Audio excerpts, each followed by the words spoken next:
Bonjour à vous supporters marseillais et supportrices marseillaises. J'espère que vous allez bien. On se retrouve aujourd'hui pour une nouvelle vidéo. Car aujourd'hui, c'est l'heure de parler de l'OM. L'OM. Le sommaire aujourd'hui, les amis, je pense qu'il devrait vous plaire. Puisqu'on va passer au peigne fin, Pablo Longoria. L'Olympique de Marseille s'est-il réellement renforcé durant cette intersaison? On va également évoquer les débuts plus que poussifs de Marcelino à la tête de notre club. Et pour conclure, on reviendra sur la conférence de presse de Bamou Meïté. Voilà pour le sommaire, et vu que je suis assez pressé de vous en parler, bah écoutez, c'est parti.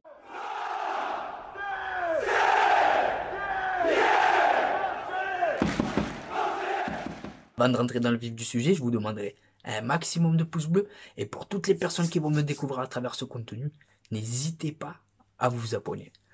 Bon les amis, c'est parti, écoutez, hein. Et pour commencer cette vidéo, j'ai envie de poser un débat sur la table avec vous. Donc, vous connaissez le principe des débats, objectivité. Quand je suis pas d'accord avec mon collègue, je vous demande ce que vous en pensez. Et là, en l'occurrence, on n'était pas d'accord sur un sujet. Alors, bien évidemment, les gars, au niveau des supporters, les gars, on a le plus grand public de France et d'Europe. Ça, y a pas photo. Mais mon collègue, la dernière fois, on faisait un débat et il a dit, pour toi, derrière Marseille, quel club a le meilleur public de France? Alors lui, il est plutôt team le Racing Club de Lens. D'après lui, voilà, Bollaert derrière le Vélodrome, ça fait du bruit.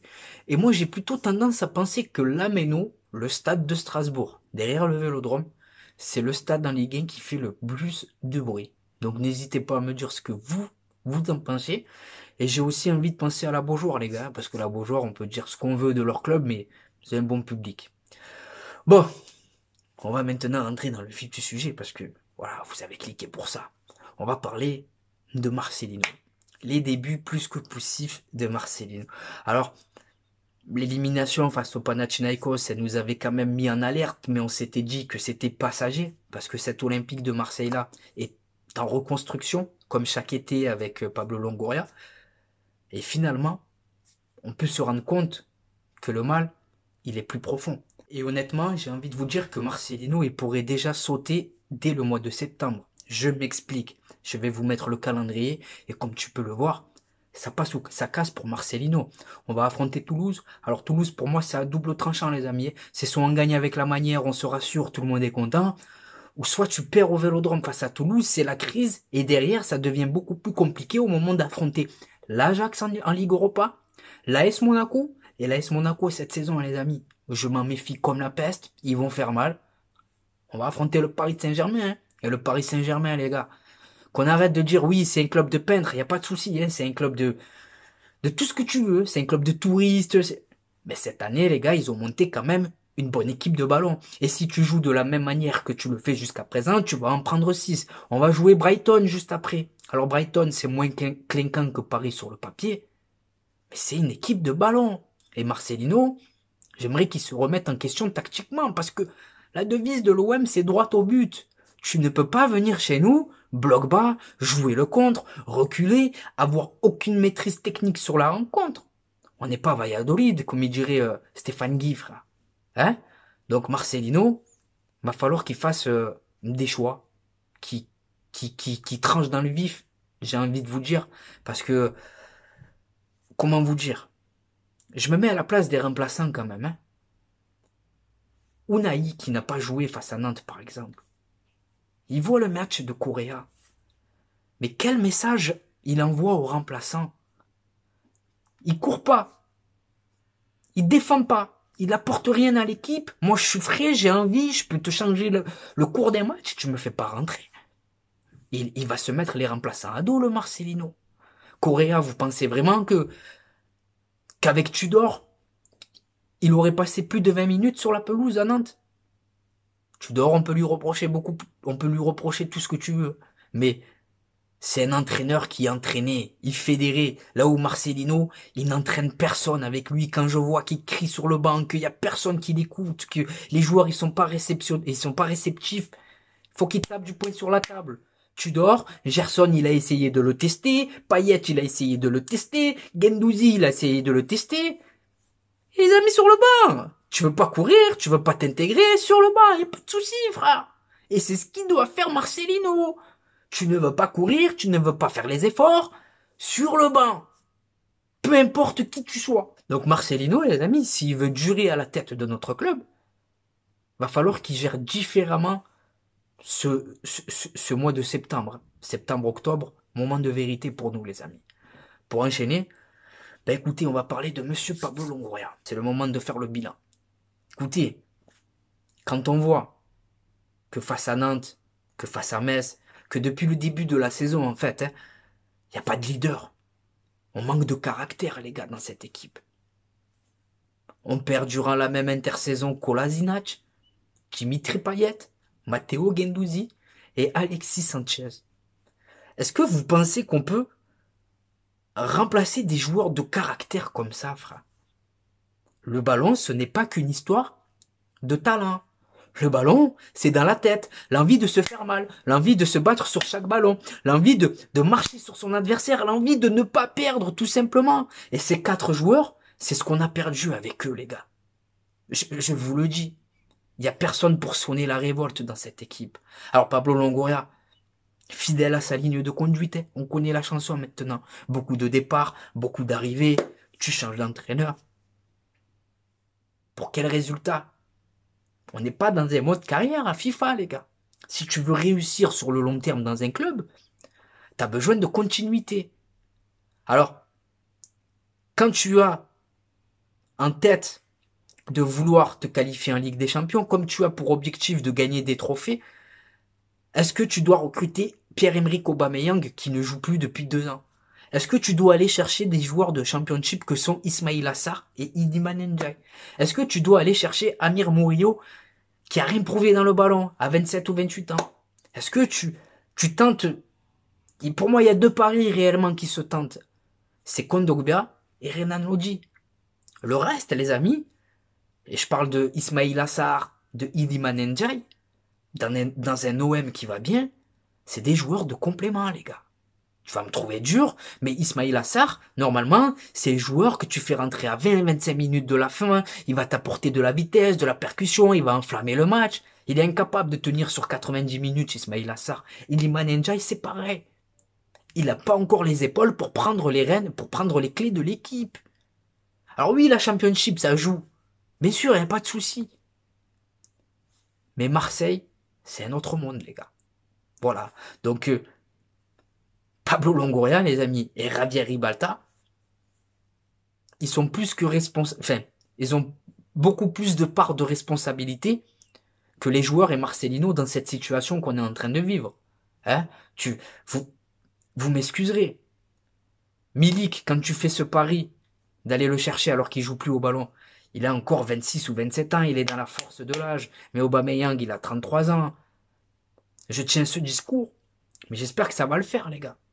Honnêtement, j'espère réellement que ça va le faire, parce que je veux que du bien pour notre club. Et ça me fait mal au cœur de voir notre club dans cette situation.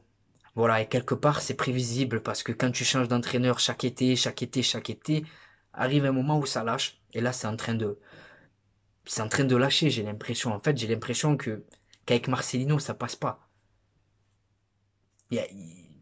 Notre devise, c'est droit au but quand même. Hein. Tu peux pas jouer le contre. Tu peux pas bloc bas refuser le jeu. Notre devise, c'est droit au but. Notre histoire, elle parle d'elle-même, les gars. Notre histoire, elle parle d'elle-même. Et ce que je regrette, c'est le discours double façade de Pablo Longoria, parce que Pablo Longoria, les amis, je l'aime bien. Quand c'est bien, c'est bien. Quand c'est pas bien, il faut le dire aussi. Faut pas avoir peur de dire les choses. Faut qu'on se dise les choses pour progresser, pour avancer. Alors Pablo Longoria, ce que je constate entre son discours et les actes, c'est que c'est pas le projet qu'il nous a vendu. Dans des interviews, les amis, il nous dit qu'un club, ça a besoin de continuité au niveau de l'effectif, ça a besoin de stabilité, ça a besoin de beaucoup de choses. Et l'instabilité, ça rime avec Pablo Longoria. Il aime ça, déconstruire les équipes, reconstruire, changer d'entraîneur. Il aime ça, c'est son truc, les gars. Mais il y a un juste milieu à trouver. Les gars, le 11 ultime de Marseille, Saliba. Imaginez, les gars, depuis Pablo Longoria, le projet, il aurait été sportif. Tu arrives à garder Bon, tu as Mandanda dans les cages, on va dire. Chancel Mbemba. William Saliba, j'aurais voulu qu'on le conserve.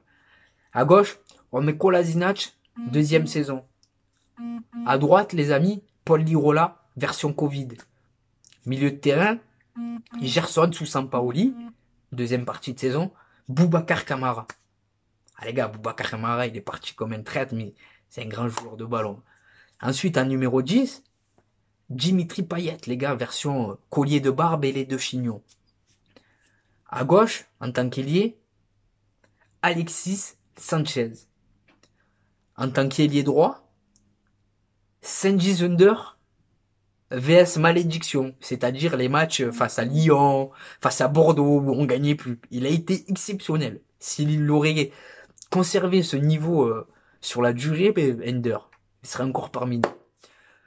Et ensuite, en tant qu'attaquant, qui on va mettre, les amis, en tant qu'attaquant? En tant qu'attaquant dans cette équipe, j'ai quand même envie de mettre... Ah, c'est dur, hein. Arkadiusz Milik. Voilà, j'ai un penchant pour ce joueur. Donc t'imagines avec ce 11 de départ, tu joues le titre, tu fais quelque chose de bien en Ligue des Champions et tout. Hein. Donc, euh, donc voilà. N'hésitez pas à me dire ce que vous pensez de tout ça dans l'espace qui vous est réservé. Ensuite, pour conclure cette vidéo, bah écoutez, la conférence de presse de Bamo Maïté. Bah écoutez les amis, il m'a fait très forte impression. Voilà, je préfère être honnête avec vous pour son jeune âge. Discours plein de maturité. Le mec, il sait où il a mis le pied. Il a l'air d'être ambitieux. Donc tant mieux. Voilà. Maintenant, il n'y a plus qu'à confirmer cette belle impression sur le terrain. C'est ce que j'ai envie de vous dire. Voilà, il a l'air d'avoir la tête sur les épaules. Et c'est important pour un jeune joueur. Pourquoi pas concurrencer Samuel Gigot, tu vois, tu le mets avec Tonton Mbemba, ça peut faire l'affaire. Voilà. En tout cas, n'hésitez pas à me dire ce que vous pensez de tout ça. J'essaie de me remémorer si j'ai rien oublié. Je pense que moi c'est pas grave les amis. Pour conclure, je vais vous donner mes réseaux sociaux. Donc Snapchat, ça me permet d'être plus proche de vous. Enfin mes réseaux sociaux en général. Sur YouTube, c'est moi qui dis ce que je pense. Sur Snapchat, ça me permet de parler avec vous, de savoir ce que vous pensez, de débattre avec vous. Et honnêtement, c'est un vrai kiff.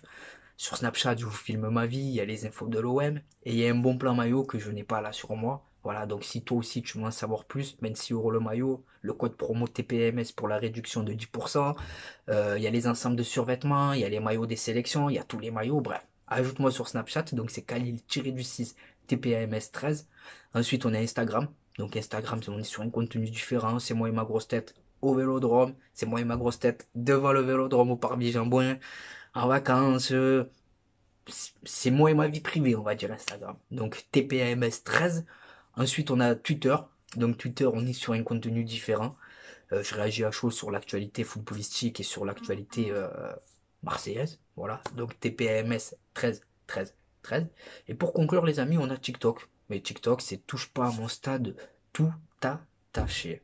Voilà, c'est la fin de cette vidéo. C'était Khalil et de touche pas à mon stade. Je te souhaite de passer une bonne journée ou une bonne soirée selon le moment où tu visionnes cette vidéo. Et n'oublie pas l'ami, notre virus à nous, c'est le web.